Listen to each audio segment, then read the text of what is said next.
शांति। आज 6 फरवरी 2022 दिन रविवार की अव्यक्त मुरली। आइए अब सुनते हैं मीठे बाप दादा के मधुर महावाक्यों को। होली हंस की परिभाषा। आज ज्ञान सागर बाप होली हंसों का संगठन देख रहे हैं। होली हंस अर्थात स्वच्छता और विशेषता वाली आत्माएं। स्वच्छता अर्थात मन वचन कर्म संबंध सर्व में पवित्रता। पवित्रता की निशानी सदा ही सफेद रंग दिखाते हैं।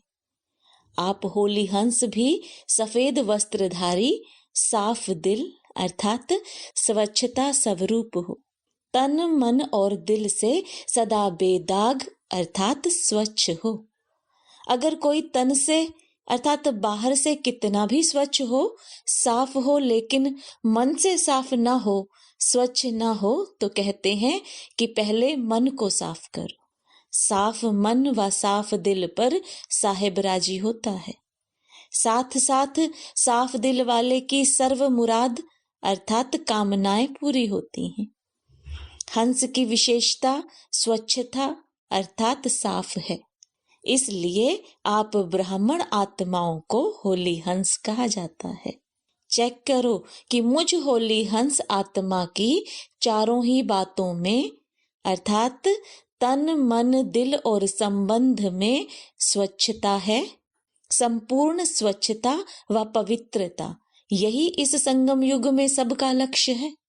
इसलिए ही आप ब्राह्मण सो देवताओं को संपूर्ण पवित्र गाया जाता है। सिर्फ निर्विकारी नहीं कहते, लेकिन संपूर्ण निर्विकारी कहा जाता है। 16 कला संपन्न कहा जाता है। सिर्फ 16 कला नहीं कहते, लेकिन उसमें संपन्न। गायन आपके ही देवता रूप का है, लेकिन बने कब?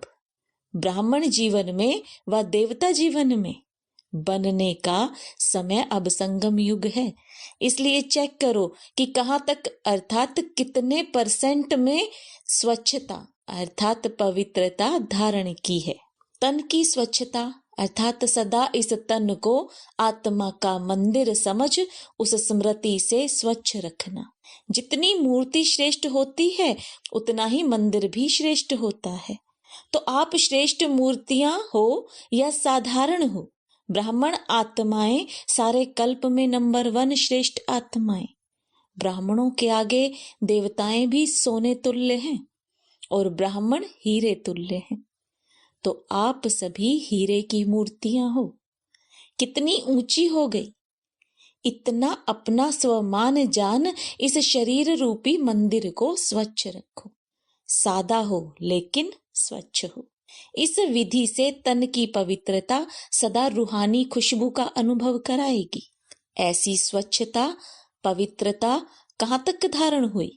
देह भान में स्वच्छता नहीं होती, लेकिन आत्मा का मंदिर समझने से स्वच्छ रखते हो। और यह मंदिर भी बाप ने आपको संभालने और चलाने के लिए दिया है। इस मंदिर का ट्रस्टी बनाया है। आपने तो तन मन धन सब दे दिया ना। अभी आपका तो नहीं है। मेरा कहेंगे या तेरा कहेंगे? तो ट्रस्टी पन स्वतः ही नष्टो मोहा अर्थात स्वच्छता और पवित्रता को अपने में लाता है। मोह से स्वच्छता नहीं, लेकिन बाप ने सेवा दी है। ऐसे समझ तन को स्वच्छ पवित्र रखते हो ना, वह जैसे आता है वैसे चलाते रहते हो। स्वच्छता भी रूहानियत की निशानी है। ऐसे ही मन की स्वच्छता या पवित्रता, इसकी भी % देखो। सारे दिन में किसी भी प्रकार का अशुद्ध संकल्प मन में चला तो इसको संपूर्ण स्वच्छता नहीं कहेंगे। मन के प्रति बाप दादा का डायरेक्शन है। मन को मेरे में लगाओ व विश्व सेवा में लगाओ। मन मनाभव, इस मंत्र की सदा स्मृति रहे। इसको कहते हैं मन की स्वच्छता व पवित्रता। और किसी तरफ भी मन भटकता है तो भटकना अर्थात अस्वच्छता। इस विधि से चेक करो कि कितनी % में स्वच्छता धारण हुई। विस्तार तो जानते हो ना। तीसरी बात, दिल की स्वच्छता। इसको भी जानते हो कि सच्चाई ही सफाई है। अपने स्व उन्नति अर्थ जो भी पुरुषार्थ है, जैसा भी पुरुषार्थ है, वह सच्चाई से बाप के आगे रखना। तो एक स्वयं के पुरुषार्थ की स्वच्छता, दूसरा सेवा करते सच्ची दिल से कहाँ तक सेवा कर रहे हैं इसकी स्वच्छता। अगर कोई भी स्वार्थ से सेवा करते हो तो उसको सच्ची सेवा नहीं कहेंगे। तो सेवा में भी सच्चाई सफाई कितनी है। कोई सोचते हैं कि सेवा तो करनी ही पड़ेगी, जैसे लौकिक गवर्नमेंट की ड्यूटी है, चाहे सच्ची दिल से करो, चाहे मजबूरी से करो, चाहे अलबेले बन के करो, करनी पड़ती है ना। कैसे भी 8 घंटे पास करने ही हैं। ऐसे इस अलमाइटी गवर्नमेंट द्वारा ड्यूटी मिली हुई है। ऐसे समझ के सेवा करना, इसको सच्ची सेवा नहीं कहा जाता। ड्यूटी सिर्फ नहीं है, लेकिन ब्राह्मण आत्माओं का निजी संस्कार ही सेवा है। तो संस्कार स्वतः ही सच्ची सेवा के बिना रहने नहीं देते। तो ऐसे चेक करो कि सच्ची दिल से अर्थात ब्राह्मण जीवन के स्वतः संस्कार से कितने % की सेवा की। इतने मेले कर लिए, इतने कोर्स करा लिए, लेकिन स्वच्छता और पवित्रता की % कितनी रही। ड्यूटी नहीं है, लेकिन निजी संस्कार है, स्वधर्म है, स्वकर्म है। चौथी बात, संबंध में स्वच्छता।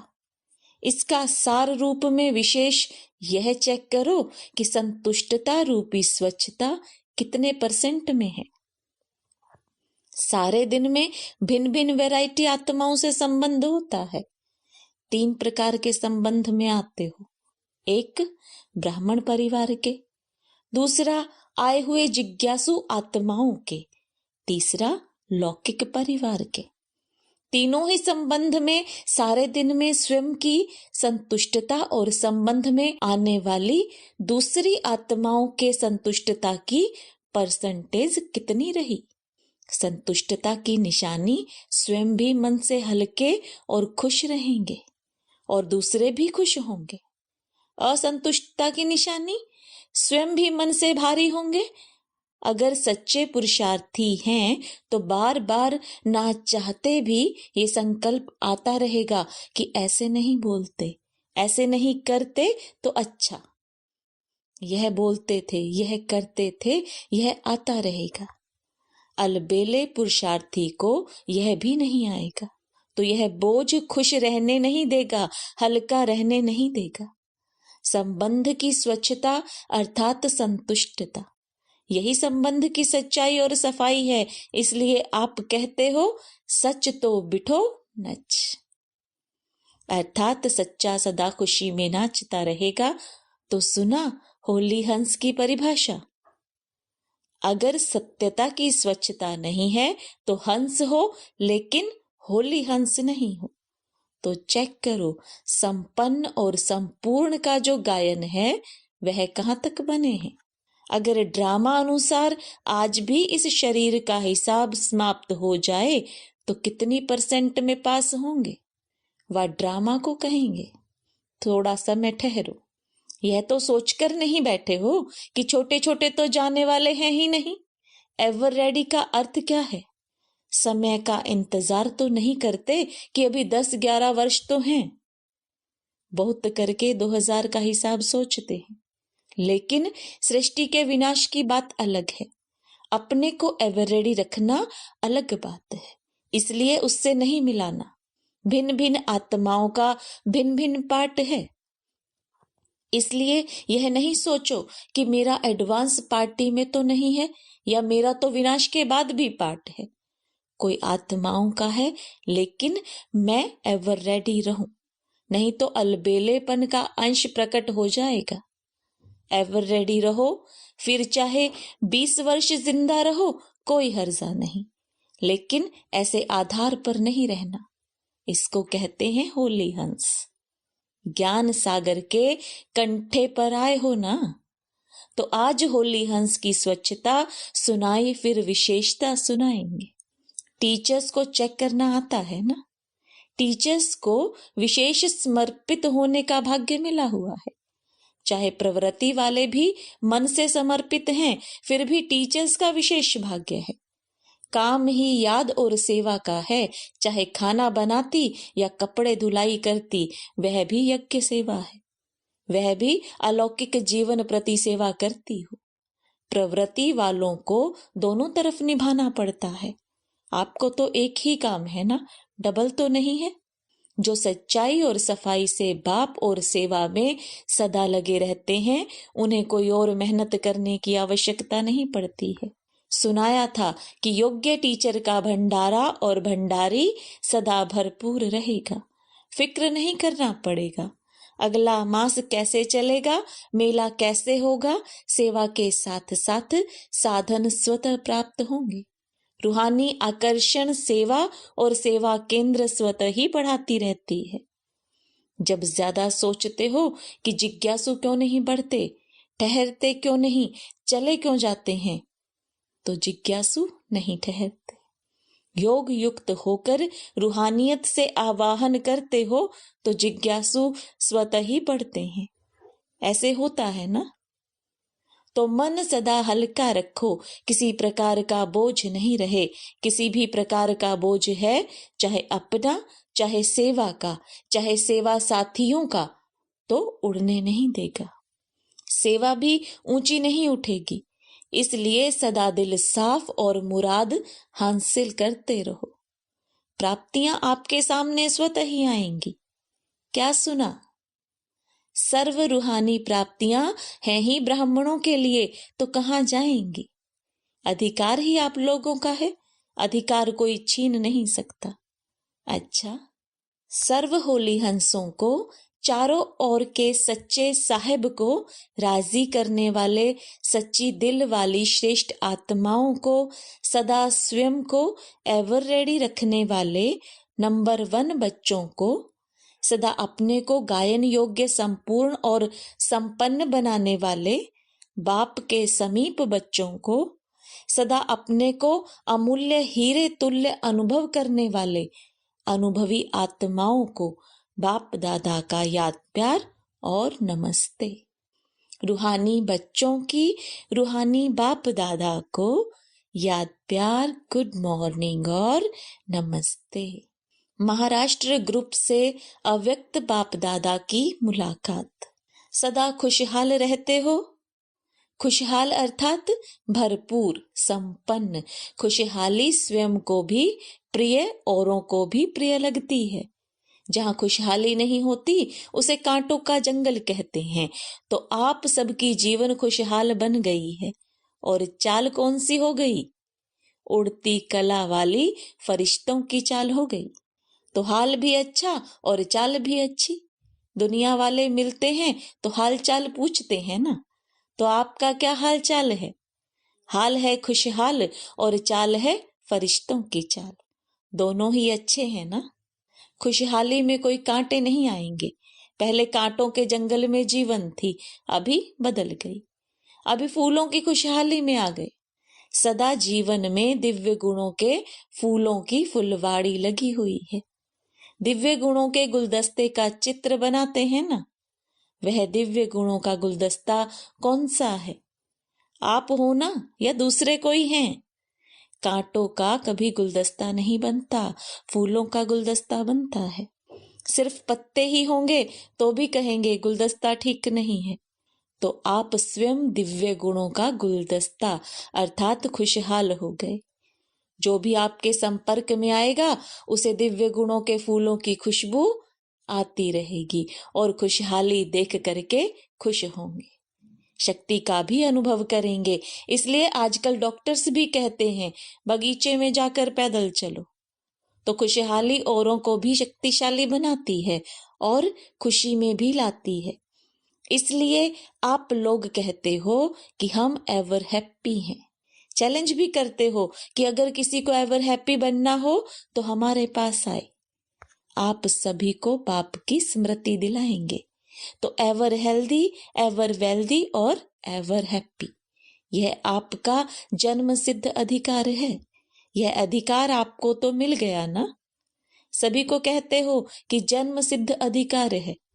चाहे शरीर बीमार भी हो तो भी मन तंदुरुस्त है ना। मन खुश तो जहान खुश, और मन बीमार तो शरीर पीला हो जाता है। मन ठीक होगा तो शरीर का रोग भी महसूस नहीं होगा। ऐसे होता है ना, क्योंकि आपके पास खुशी की खुराक बहुत बढ़िया है। दवाई अच्छी होती है तो बीमारी भाग जाती है। आपके पास जो खुशी की खुराक है वह बीमारी को भगा देती है, भुला देती है। तो मन खुश, जहान खुश, जीवन खुश। इसलिए एवर हेल्दी भी हो, वेल्दी भी हो और हैप्पी भी हो। जब स्वयं हो तब दूसरे को चैलेंज कर सकते हो, नहीं तो चैलेंज नहीं कर सकते।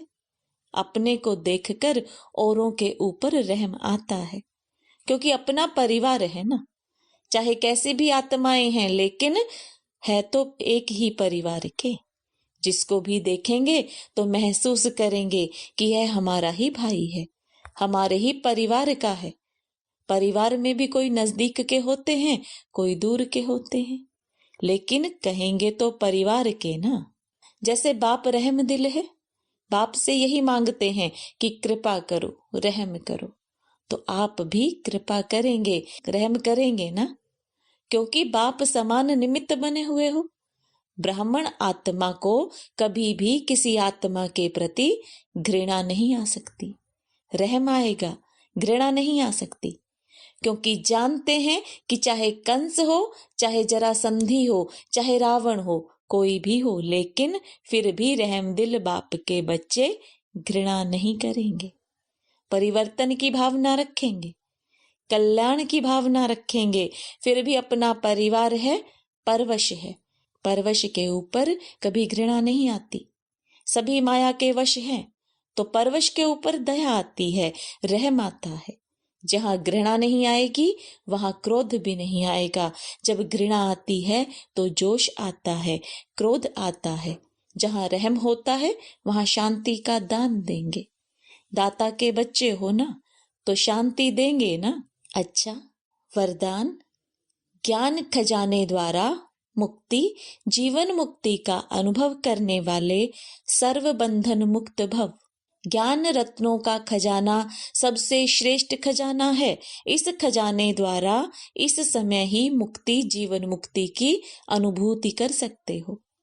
ज्ञानी तो आत्मा वह है जो दुख और अशांति के सब कारण समाप्त कर अनेकानेक बंधनों की रस्सियों को काटकर मुक्ति व जीवन मुक्ति का अनुभव करे। अनेक व्यर्थ संकल्पों से, विकल्पों से और विकर्मों से सदा मुक्त रहना, यही मुक्त और जीवन मुक्त अवस्था है। स्लोगन। विश्व परिवर्तक वह है जो अपनी शक्तिशाली वृत्तियों से वायुमंडल को परिवर्तन कर दे। ओम शांति।